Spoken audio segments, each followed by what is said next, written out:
এটা আপনাদের সাথে আমাদের তফাৎ। ইলেকশনের আগে ভোট বাবুরা আসেন, আবার চলে যায়। এখন থেকেই দেখুন না, কত বাইক কিনে নিয়ে এসছে। বেটি বাঁচাওয়ার টাকা গেল কোথায়? প্রচারে চলে গেছে সব। বেটি বাঁচাও বেটি পড়াও, ইলেকশনের সময় বিহারে দিল 10,000, তারপরে বুলডোজার। সব রাজ্যেই তাই, ডাবল ইঞ্জিন সরকারের।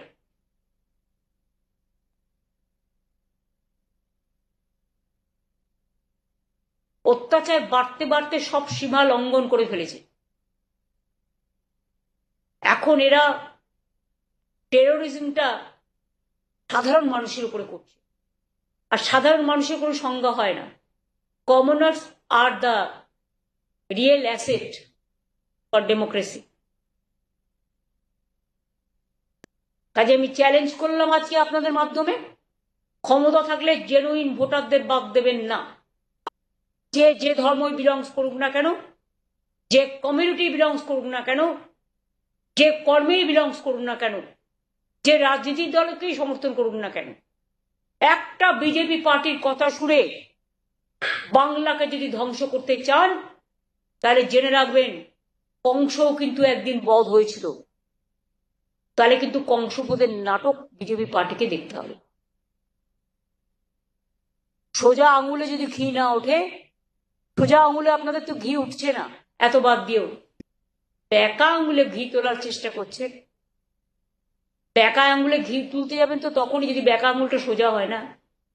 আর বেঁকা আঙুলটা যদি কাজই না করে, নির্জীব হয়ে যায়, তখন কি করবেন?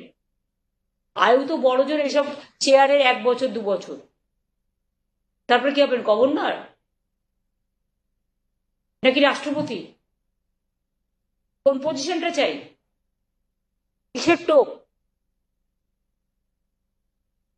পেছনে কি ষড়যন্ত্র? পেছনে তুগলকি কমিশনের কিসের ব্লুপ্রিন্ট? সকল তুগলকি কমিশন, বিজেপি কমিশন, যারা মানুষের ভোট বাদ দিচ্ছেন বারবার করে। বিহারে যা চলবে তা বাংলায় কেন চলবে না? বিহার কি দেশের বাইরে, না বাংলাদেশের বাইরে? এক একটা রাজ্যের জন্য এক একটা নিয়ম হবে কেন? এক একটা কানুন হবে কেন? লোকগুলো 8 ঘন্টা 10 ঘন্টা ধরে দাঁড়িয়ে, যারা গরিব লোক চাকরি থেকে ছুটি নিয়ে 3-4 দিন ধরে দাঁড়িয়ে ডকুমেন্ট দিয়ে এসছে, সেখানে লিখে দিয়েছে document is not found corrective.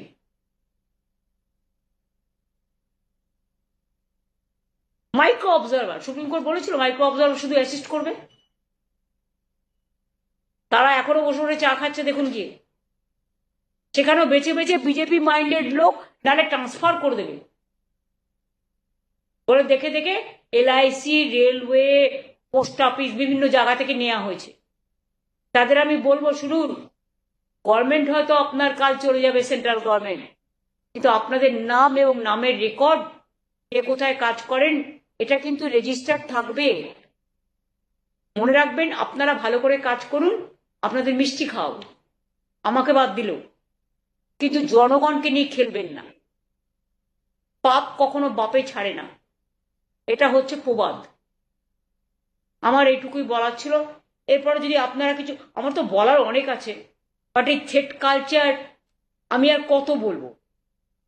Threat culture বলতে বলতে ডিএম, ADM, SDO, ERO সবার বিরুদ্ধে এই থ্রেট কালচার করে কি হবে? আজকে আপনি একটা আইন দেখাবেন, কালকে আপনি ভায়োলেট করবেন, এটা তো আপনার দোষ।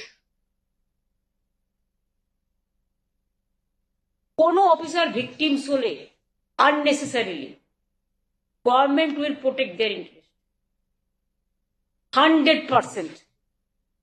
Maybe under this Tugloki Commission they may not be working for the electoral road purpose, but they can work the other development work.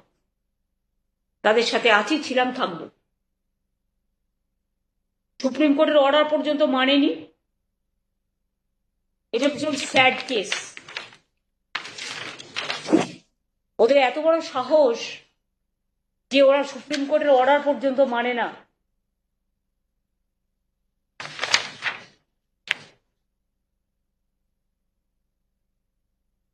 বলা আছে পয়েন্টে,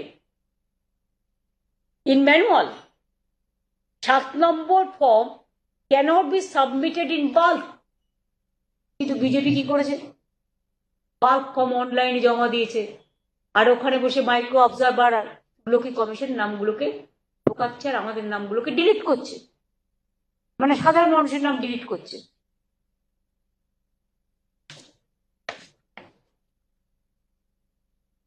টাইম ছিল 21 তারিখ পর্যন্ত ডিসপোজালের জন্য, 14 তারিখে বিকেল বেলাতেই সব বন্ধ করে দিল।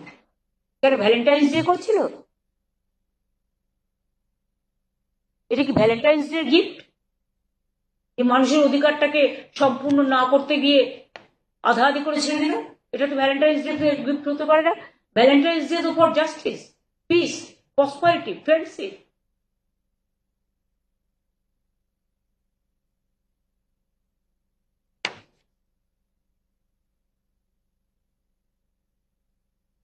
আবার বলেছে ডেথ রেকর্ড কোথা থেকে দেবে? আগে তো কর্পোরেশন থেকে, পঞ্চায়েত থেকে, ফ্যামিলি রেজিস্টার থেকে, এখন হচ্ছে বেরিয়াল গ্রাউন্ড থেকে নিতে হবে। আচ্ছা বলুন তো, কত বেরিয়াল গ্রাউন্ড আছে এই 24 বছরে? তার লিস্ট কি সবার কাছে আছে? এর জন্য তো ফ্যামিলি রেজিস্টার।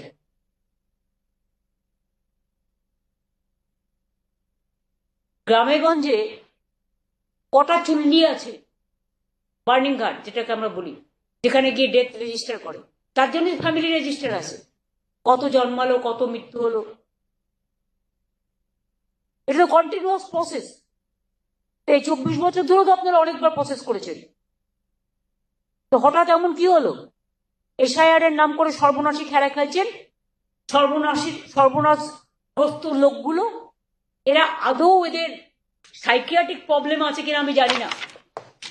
আমার মনে হয় there are some peoples, they have the accurate psychiatric problem, BJP পার্টির। আমি এদের বলবো প্লিজ মেন্টাল ডক্টরের কাছে যান, সাইকোলজিস্টের কাছে যান, আর ব্রেনটাকে ভালো করে দেখান। ব্রেনটাকে ড্রেন করবেন না, ব্রেনটাকে গেন করুন। আমার এটুকু বলার ছিল। এরপরে যদি আপনারা কিছু আপনাদেরকে জিজ্ঞেস করা থাকে এসে ওপরে বলতে পারি। আচ্ছা, আজকে আমরা একটা কাজ করেছি, আমি বলে দিই। আমাদের ক্যাবিনেটে অনেকগুলো ইন্ডাস্ট্রিকে যেমন ল্যান্ড দেওয়া হয়েছে, তেমনি একটা ঐতিহাসিক সিদ্ধান্ত নেওয়া হয়েছে। এতদিন পর্যন্ত সেই যে সুপ্রিম কোর্টে ওরা বলছিল না ইলেকশন কমিশনের পক্ষ থেকে যে তোমাদের এসডি এর সংখ্যা এত কম কেন? কারণ আমাদের জেলা কম, মাত্র 23টা জেলা, ফলে এর সাব ডিভিশন কম, আর আমাদের নাম্বার অফ স্ট্রেংথও কম। এটা আগে থেকে চলে এসছে, কিন্তু আস্তে আস্তে জেলা বাড়বে। পুলিশ ডিস্ট্রিক্ট যেমন বেড়ে অনেকগুলো হয়েছে, এমনি ডিস্ট্রিক্ট 23টা আছে। অন্য রাজ্যে